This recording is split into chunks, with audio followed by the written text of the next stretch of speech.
हाथी घोड़ा पाल की जय कन्हैया लाल की, नंद के आनंद भयो जय कन्हैया लाल की।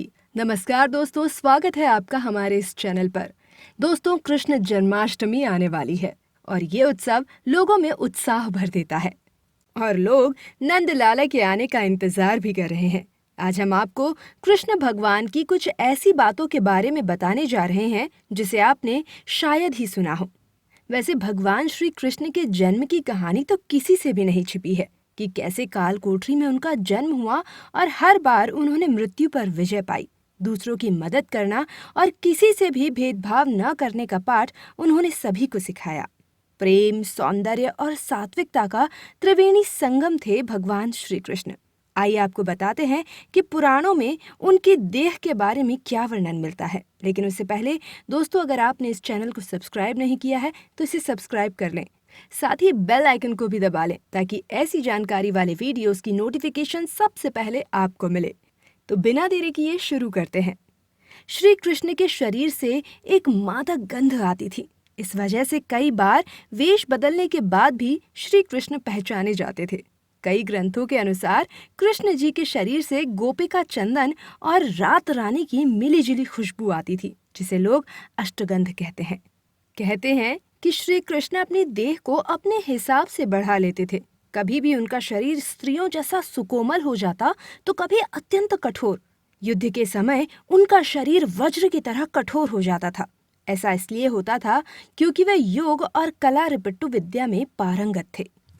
भगवान श्री कृष्ण ने जब 125 वर्ष की उम्र में देह त्याग किया, तब उनकी देह के केश ना तो सफेद थे और ना ही उनके शरीर पर किसी भी प्रकार से झुर्रियां पड़ी थीं। अर्थात वे 125 वर्ष की उम्र में भी युवा जैसे ही थे। एक राजा अपनी पूरी प्रजा के लिए जिम्मेदार होता है।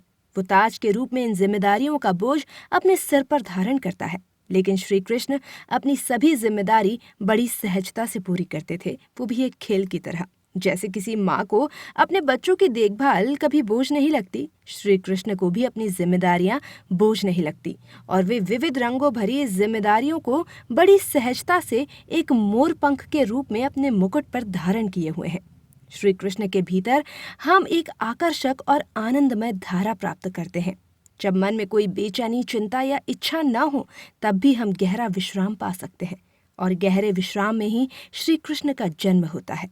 भगवान श्री कृष्ण का जन्म भाद्रपद महीने की कृष्ण पक्ष की अष्टमी तिथि को महानिशित काल में वृष लग्न में हुआ था। उस समय चंद्रमा रोहिणी नक्षत्र में था।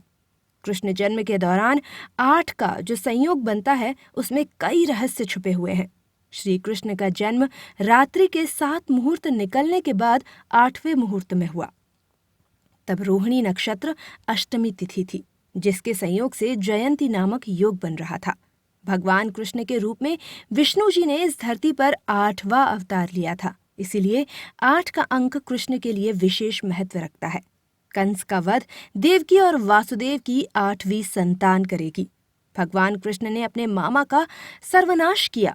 भगवान श्री कृष्ण की 8 पत्नियां थीं, जिन्हें अष्टभार्या नाम दिया गया था।